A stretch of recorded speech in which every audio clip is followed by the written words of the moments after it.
Good afternoon, this is Chandra Easton here, esoteric astrologer from Living in Light.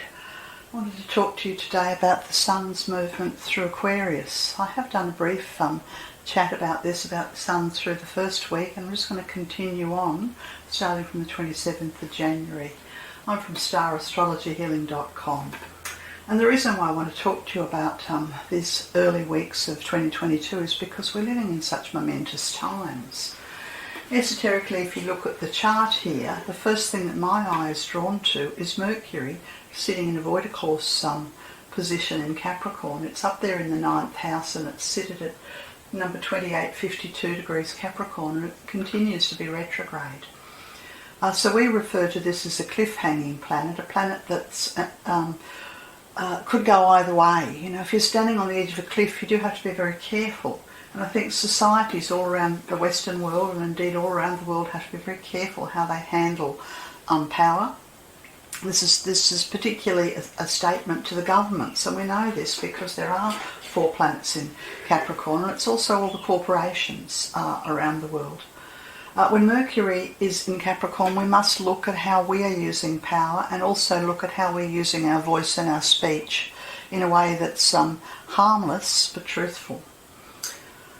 And of course we've had evidence for the last couple of years of messaging that's been coming out of the internet and the print media and the television and the news. Everywhere you look, we've been blasted and bombarded with messaging, I'd call it propaganda, coming from the governments of Europe, of North America, of Australia, of New Zealand, of Canada. And it seems to me, having listened to it for a little while and then refusing to listen, is that they're singing from the same song sheet, and there's a message going out like on a megaphone from Western supposedly democratic governments about how we should think and what we should believe and how we should act, but there's very little fact behind a lot of this messaging. And the messaging's been going out on behalf of, it's been going out pushing fear, pushing hatred, pushing xenophobia, pushing vaccines, pushing inoculation, pushing the message that if we don't comply with whatever it is that we're being told to comply with by our governments or our bosses, or maybe it's the voice within me, my voice of fear, then bad things will happen. And we have seen many of the bad things that have happened. People have lost their jobs, people have been denied medical treatment, people have been coerced and bullied on a number of levels, all in the name of protecting us and keeping us safe from a virus. I don't for 1 minute suggest that the virus doesn't exist, but I ask you to contemplate the fact that there's a beat-up that's gone on and a propaganda war that's been promulgated for the last couple of years to frighten the living daylights out of all of us so that we will fall into line and abandon reason. And when I see Mercury retrograde here, I ask you to contemplate the best use of power, and to remember that the tenets of democracy are based on freedom of speech. And we've had freedom of speech silenced, and we've had the profession of journalism's been hobnailed and unable to do its job. And as a result, certainly here in Australia, what we have arising is an independent press and independent media, and everybody seems to have a phone in their hands and they can video what's happening. And we've had so much abuse of power in the name of keeping us safe and in the name of democracy. And I think the Mercury retrograde's asking us, are we comfortable with this? Does this sit well with us? Do we feel suppressed and frightened and bullied into the corner? Because we know that if we give away our power to anybody who uses those kinds of tactics, they'll continue to use those bullying tactics.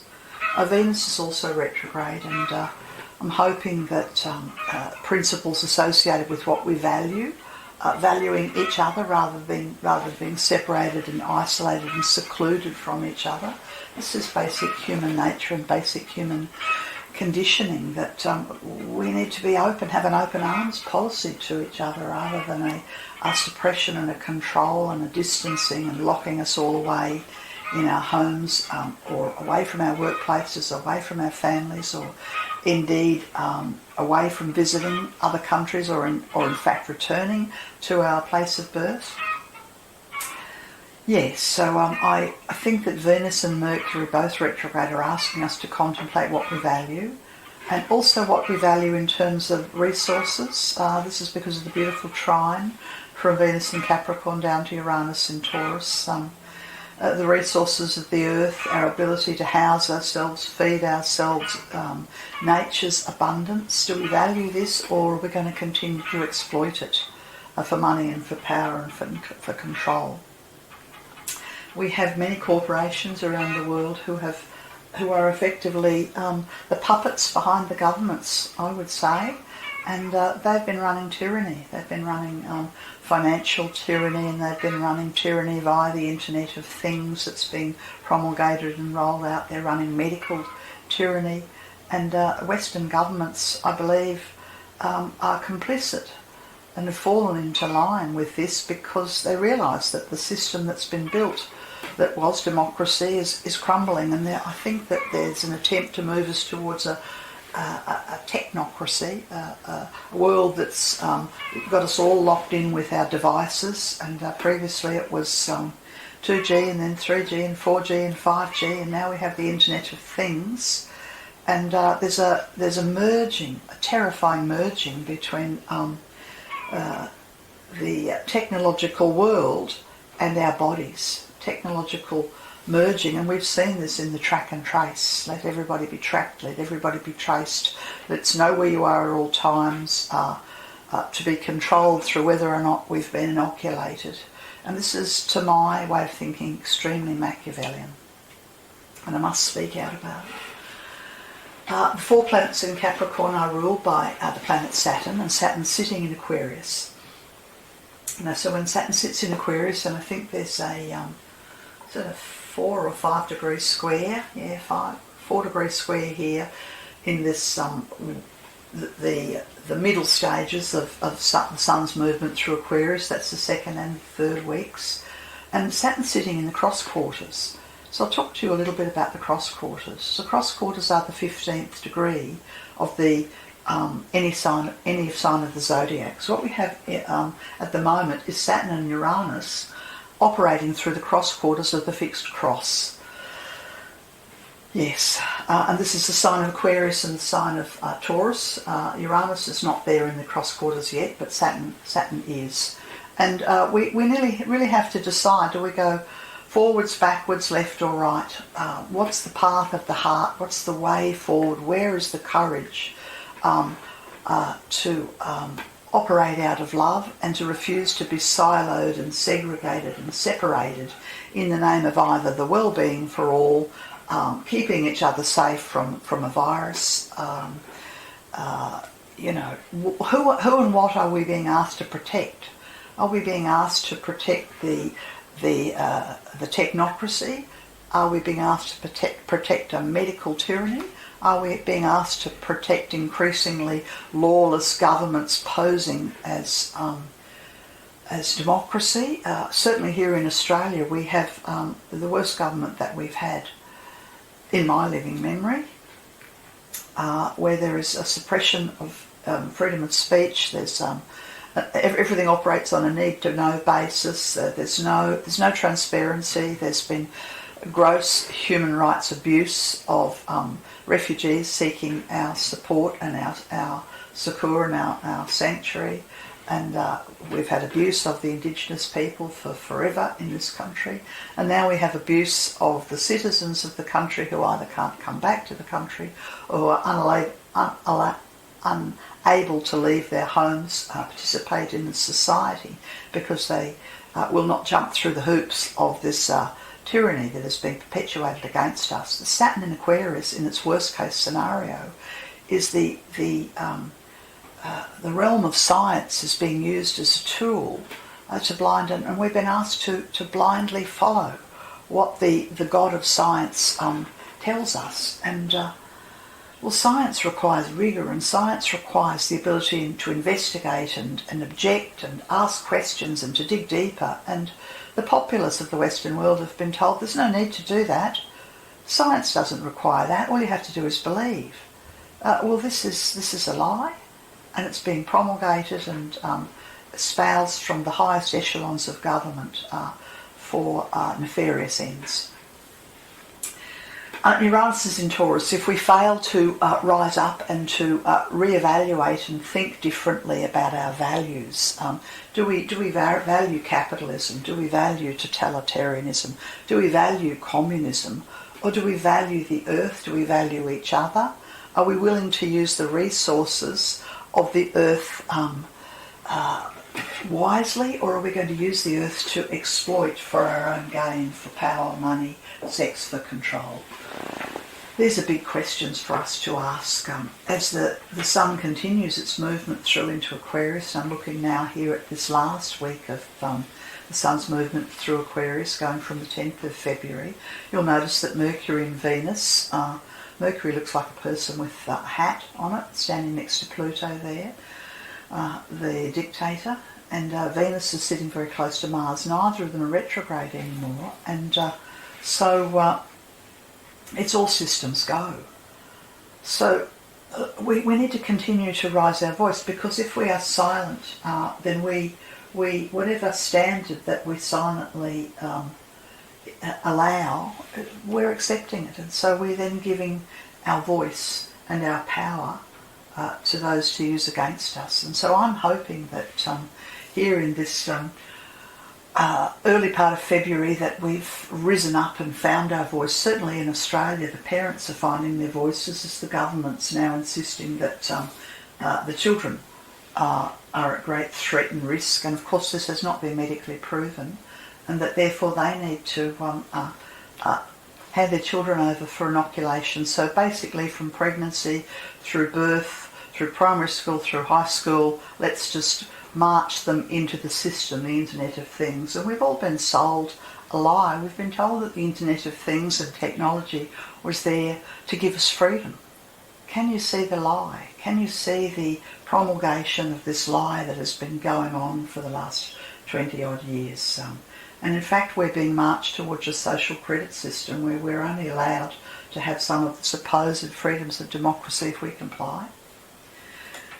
Yes, so Vulcan's sitting very close to Saturn, bringing in spiritual fire, and I'm hoping that this, and what we've been seeing is that certain doctors, and there are thousands of doctors now all around the world who are speaking up and speaking out, and this is the spiritual fire going through the fifth ray into the medical profession. So they're breaking ranks, and it's been wonderful to see doctors and naturopaths who the governments are attempting to silence and suppress and force them under the boot of tyrannical control, that they're finding a way of getting the message out. And thousands of doctors and researchers are speaking about the fact that there's a global lie going on.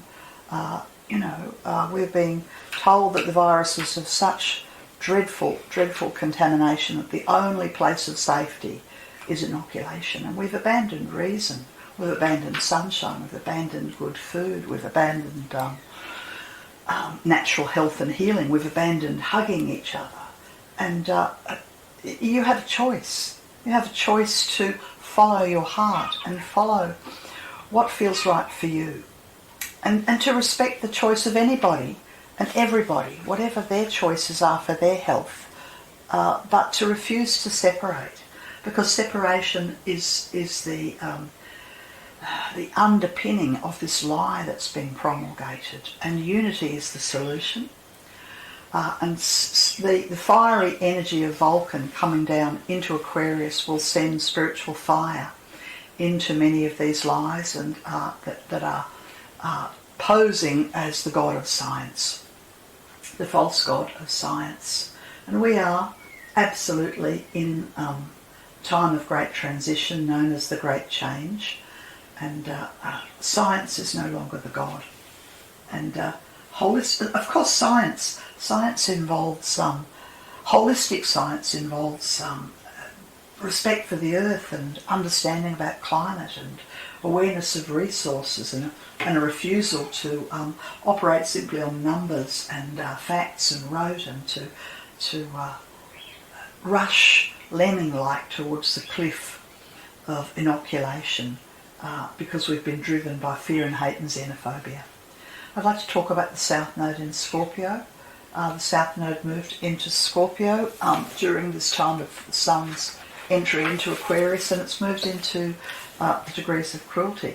And the degrees of cruelty are 30 degrees, 29, 28, not 27. So it's from 26.6 through to 29.9. These are degrees of cruelty. And because we're talking about the past life point, the South Node, then the karma that humanity have created is revisiting us. That is a very sober statement, but that's in fact what's happening. Anywhere where my government's been cruel, cruelty will come to the people. Anywhere where your government has been cruel, cruelty will come to your people. You know, we reap what we sow, and we have sown a great deal of cruelty. Certainly in Australia, we've locked people out of the country. We've locked them up in internment camps, first in the desert, then on islands outside of our national borders. We've outsourced our issues, and we've turned a blind eye to the fact that we are signatories of the United Nations Human Rights Convention. The Australian government needs to hang its head in shame, and the Australian people will pay the price. The Australian government has done this on behalf of the Australian people. I don't know what your government's done on behalf of your people, but it's the individuals who allow government to perpetuate harm or cruelty, and now the cruelty comes back to us tenfold. This is spiritual law, nothing more than spiritual law. So wherever the cruelty is being manifested, it's because we've created it. Certainly here in Australia, in Melbourne, for instance, that used to be known as one of the most livable cities in the world, there are people who've come to this country seeking asylum, seeking refugee status, and they've been locked up. I believe there's one young man who's been locked up for, I'm not sure if it's 6 or 7 years, and his plight has gone silent, and the Australian people have looked the other way. Not all, but a large percentage of our nation has looked the other way, and we have promulgated cruelty against people. This is the Indigenous people, the First Nations people of our country, are refugees, and now the government's treating the citizens in exactly the same way. We reap what we sow. But my concern is, what will the earth reap if we continue to sow harm and cruelty? Yes, it's a big statement and a big story. As the South Node continues its movement through Scorpio, I've talked about this in the 3 talks from darkness to light. You'll find them on my YouTube channel, or on, and this is Uranus's transit through Taurus in the years 2019 to 2026. And I also encourage you to have a look at the teachings on the most recent solar eclipse, that is from December 2021 through for the next 3 years, which we're all living under the influence of this at the moment, running through until the next few years. Okay, this has been Chandra Easton from Star Astrology Healing. That's all I've got to say for the moment. Bye for now.